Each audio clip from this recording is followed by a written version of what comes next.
Why I think Ocarina of Time is a bad game is easily the most controversial Hylian Alph gaming video in existence. When I made that video, I was just a 14-year-old with a YouTube dream, and I did not enjoy Ocarina of Time in the slightest.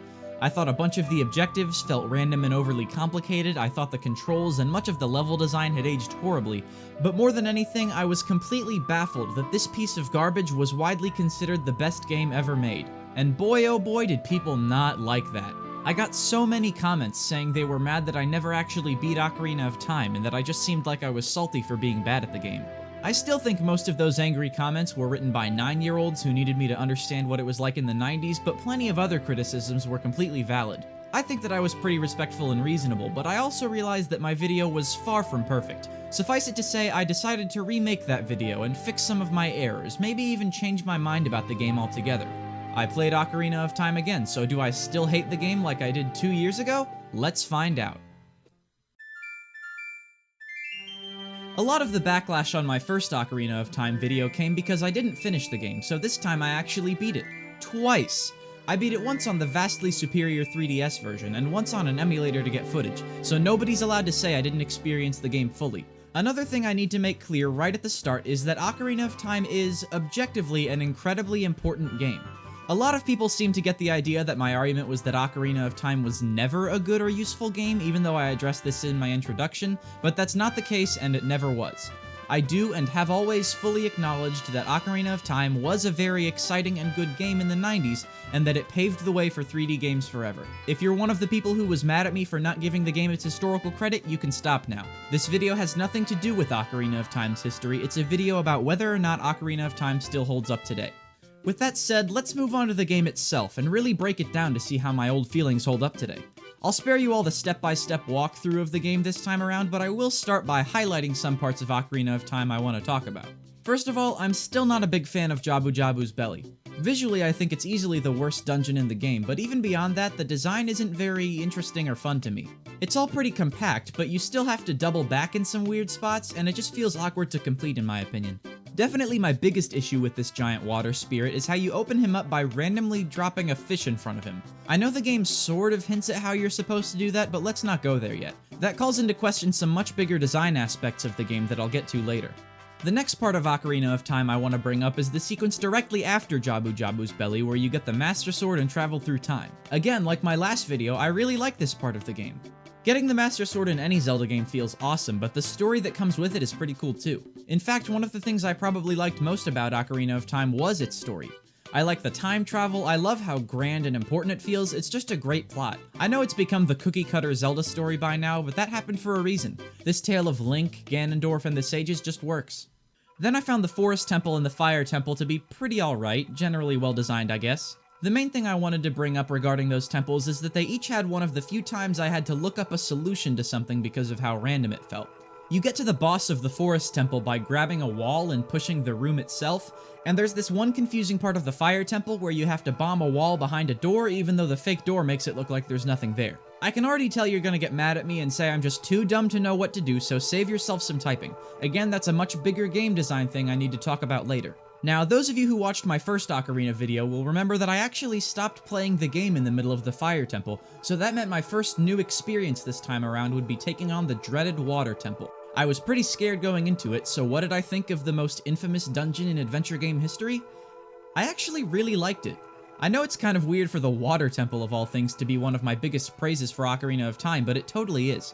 Looking back on it, I think the Water Temple might have been my favorite part of the game. I went into it for the first time and was completely overwhelmed by the number of pathways and areas and stuff. Like, I literally had no idea where to start.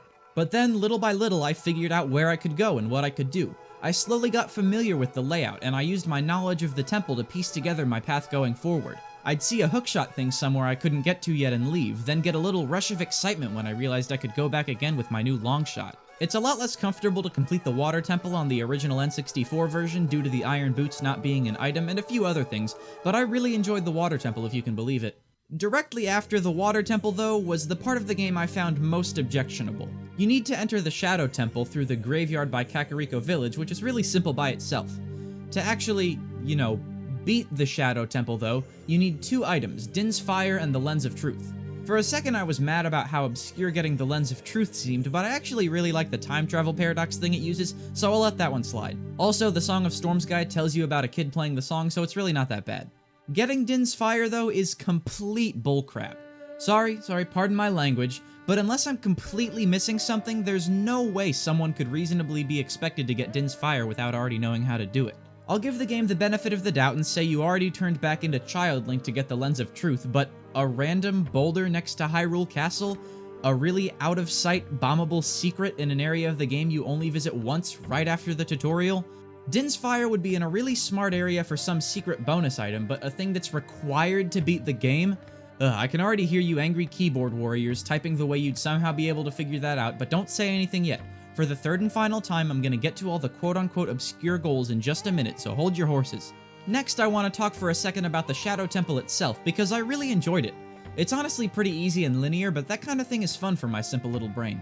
It was a nice contrast from the super complicated water temple preceding it, and I had a lot of fun working through it. The Spirit Temple was a similar experience. I wasn't a fan of the sequence leading up to the dungeon, but once I got there, it was a good time. One thing I really liked about the Shadow and Spirit Temple especially was how you had to use a bunch of your old items in them. I'm pretty used to Wind Waker, where you get the bow in a dungeon and that's all you use and only in that dungeon. Ocarina's last two temples make really good use of items you got throughout the entire game, which is especially cool since you get like 3 items per dungeon here. These items in general are really fun, so it's nice to see a lot of them get used pretty frequently. If I had to pick a favorite, I'd probably say the hover boots. Alright, the last chronological thing I have to talk about is the ending, which I really enjoyed. It was super cinematic and epic, the story was cool, it was just a good time. I don't want to go into details because I don't want to talk that much, but it was really fun. I'd say Ganon's castle is tied with the Water Temple for my favorite part of the game, but the ending is definitely more replayable, so maybe it was my favorite after all.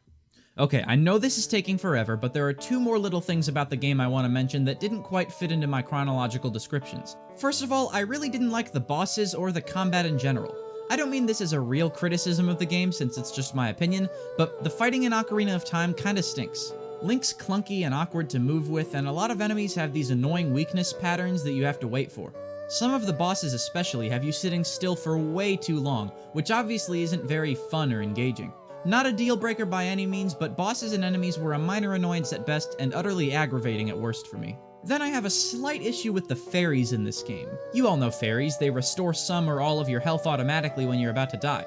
The thing about fairies here is that they're usually found in jars in dungeons, and they respawn instantly when you leave the room and come back. In basically every dungeon, there's at least one easily accessed room with 1 or more fairy jars in it, so farming them is kind of overpowered. I actually kind of like this since I hate dying a bunch to the fights that I don't find fun, but this does seem like a bit of a design oversight to me. So those are all the specific parts of the game I wanted to talk about, but the main point of this video is to explain my current feelings about Ocarina of Time. I guess I can't really beat around the bush any longer with this, so what did I think of the game after replaying it 2 years later? It's okay, I guess. Some parts were pretty fun. Again, I know it's a super important game, and that it was really cool at the time, and if you love the game to pieces, I couldn't be more happy for you. But me, Alph, right now, in 2020, I do not personally enjoy it more than a little bit, and if you have a problem with that, I think you need to re-examine your priorities. Now, credit where credit is due, I did enjoy playing Ocarina these 2 times more than I did back in 2018, and that's an important thing to note. I actually kinda had fun this time, but to explain why I didn't enjoy it even more, we need to go over some of those greater design aspects I mentioned earlier. You see, I went into Ocarina of Time expecting an adventure game, and yeah, it probably technically is an adventure game. That's the genre Ocarina of Time belongs to, but that label also set me up with some expectations that were sorely misplaced looking back on it. When I first played Ocarina of Time for more than a couple of minutes, I had already played and loved 2 other Zelda games, Wind Waker and Breath of the Wild. Wind Waker is really just a simpler version of Ocarina of Time, so that's not what I'm going to focus on for now. Breath of the Wild is obviously very different from the rest of the Zelda games, and that's all thanks to how open it is. You can do quests in any order, you can solve problems in tons of different ways, you can basically do whatever you want. It's an adventure in its purest form. Now, back to Ocarina of Time. On its surface, it's also an adventure game. Like I said, it technically is an adventure game, but it's not that simple. When I first played Ocarina of Time, I was expecting an adventure, but I was left disappointed. The decent experience I ended up having with the game finally came to be when I realized that Ocarina of Time isn't an adventure, it's a puzzle. And no, I don't mean it's a puzzle game, and I'm not referring to the actual puzzles found within Ocarina of Time. I mean the structure of the game itself is one giant puzzle. Maybe I'm just dumb because this is how adventure games actually work, but this felt like a huge revelation to me. To explain, here's a quick example from right after the tutorial. You go to Hyrule Castle, then you sneak through to find Zelda, then you get the letter from her which lets you go up Death Mountain. Then you need to go find Saria so you can play her song to Darunia. Only then are you allowed to go to Dodongo's Cavern, and Dodongo's Cavern is the only way to advance the story. You aren't really going on some explorative adventure with Ocarina of Time. You're figuring out what to do and how to do it. You're putting the game's events together. You're solving a puzzle. When I realized that, I finally started to kind of enjoy Ocarina of Time. There was some satisfaction for me in figuring out what to do, which isn't easy for a game to accomplish. 99% of the time, I like games because I like physically doing things within them. I like playing the game, I like the movement, I like the act of completing the goals. Ocarina of Time doesn't really have fun movement or satisfying gameplay to me, but it was one of the rare times I actually enjoyed figuring stuff out just for the sake of figuring stuff out. That's probably why I didn't like playing it as much the second time, but that first playthrough was a moderately enjoyable experience for me. I do have one problem with this whole game as a puzzle idea though, or at least with how the idea is implemented into Ocarina of Time specifically. Now that we've made it to this part of the video, it's time for me to rant about the stuff I couldn't figure out again, but please hear me out this time. Whether it's entering Jabu Jabu's belly, getting stuck right before the boss of the Forest Temple, or getting Din's Fire, these kinds of virtually unsolvable hurdles fly in the face of everything that makes Ocarina of Time good. For most of the game, I didn't really have a problem with sitting there for 20 minutes trying to figure out what to do next because the payoff was satisfying. But when I get so stuck on a problem with such a random solution that I have to look up the answer, it's not fun at all. It feels like a huge failure, and then I have to carry out the dumb solution with the gameplay that I don't enjoy in and of itself. Getting so stuck that I have to look up what to do is a failure of the design to me because it takes away everything I find fun in Ocarina of Time. As you all made it very clear to me in my last video's comments section, the game technically hints at everything you need to do. Whether it's a little circle of rocks showing the location of Jabu Jabu's fish food, or Jimothy the townsperson subtly telling you where to look for something, nothing is impossible to figure out on your own. So no, I don't need you to explain to me why the solutions I complained about are actually really obvious if you look in the right place. The point of my argument isn't to point out the flaw of specifically Jabu Jabu's belly, or just getting into the Shadow Temple.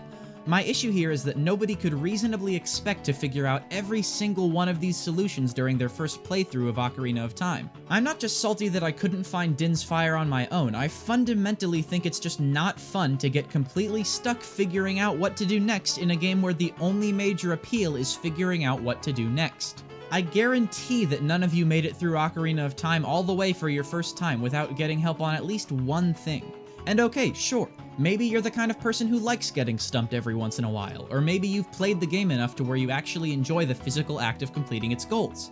I really can't argue that, and like I said, if you love Ocarina of Time, I'm happy for you, honest. But like I also said, this is a video of my thoughts on the game, and I did not like those parts. I had a little fun figuring out where to go for a good chunk of the game, but the handful of stupid instances where I literally had no idea what to do brought down the experience considerably for me. They completely ruined the game's pacing and single-handedly took my opinion of the game from pretty good to just okay, which I can't ignore. Maybe I'm onto something here, or maybe I should just get good. I think it's up for you to decide. Wow, making this video has been a heck of a process. I've mentally gone back and forth on more things here than in any other video, but I think I did a pretty okay job compared to last time. For those of you who skipped to the end of the video, no, I don't still hate Ocarina of Time. I sort of enjoyed playing it for this video, but I also definitely don't think it's a masterpiece compared to modern games. If I had to sum up my biggest problem with Ocarina of Time in one sentence, I'd say the developers prioritized making a long, well-designed game over making a fun game. Sometimes I enjoyed piecing together the experience Ocarina of Time had to offer, but way too many of the sequences just felt tedious, clunky, or padded. If Nintendo had cut a few of the more frustrating parts of the game, or spent some extra time smoothing out the controls, I think I would have had way more fun overall. Regardless, I sure had a good time making this video, and I'm really thankful for all of my viewers who have so patiently awaited this never-ending project. Remember to like and subscribe if you enjoyed, and have a great day.